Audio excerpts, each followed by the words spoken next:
పలు కీలక రంగాల్లో ఇతర రాష్ట్రాల ప్రజలు పాతుకుపోయారని, ఇది ఇలాగే కొనసాగితే తెలుగు రాష్ట్రాల్లో ఆర్థిక సంక్షోభం ఏర్పడే అవకాశం ఉందని నిపుణుల అభిప్రాయం. బీహార్ వాళ్లు ఇటుక బట్టి నుంచి వరి నాట్లు, పత్తి ఏరేదాకా అన్ని రకాల కూలీ పనులు చేస్తున్నారు.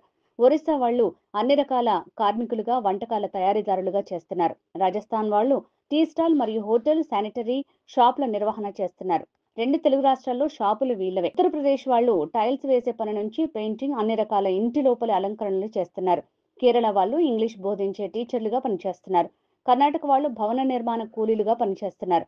ఇలా ఇతర రాష్ట్రాల నుంచి ఇక్కడికి వచ్చి ఎంతో మంది ఉపాధి పొందుతున్నారు. 2 తెలుగు రాష్ట్రాల వాళ్లు మాత్రం మందు, మాంసం ఎవడు పంచుతాడు, ఎవడు ఎక్కువ డబ్బులు ఇస్తాడు అంటూ పూటకో జెండా చేతిలో పట్టుకుని తెలిసిన పనిని, చేతిలో ఉన్న వృత్తిని వదిలేసి సమయాన్ని వృధా చేస్తూ ఉచితాలకు, వ్యసనాలకు బానిసలై జీవితాలను నాశనం చేసుకుంటున్నారు. ఇదిలాగే కొనసాగితే రాబోయే కాలంలో ఆంధ్రప్రదేశ్ మరియు తెలంగాణ సంపదను ఇతర రాష్ట్రాలు తీసుకుని పోతే మనవాళ్లు దివాలా స్థితికి వస్తారు. వారు పనిచేసే అలవాటు, వర్క్ కల్చర్ కూడా మర్చిపోతారు. ఆ తర్వాత పని చేద్దామన్నా ఎవరూ పనివ్వని పరిస్థితి వస్తుంది. ఇది రాబోయే కాలంలో ఏపీ, తెలంగాణలో పనిచేసే వారిని సంక్షోభ స్థితికి నెట్టివేస్తుందని నిపుణులు ఆందోళన వ్యక్తం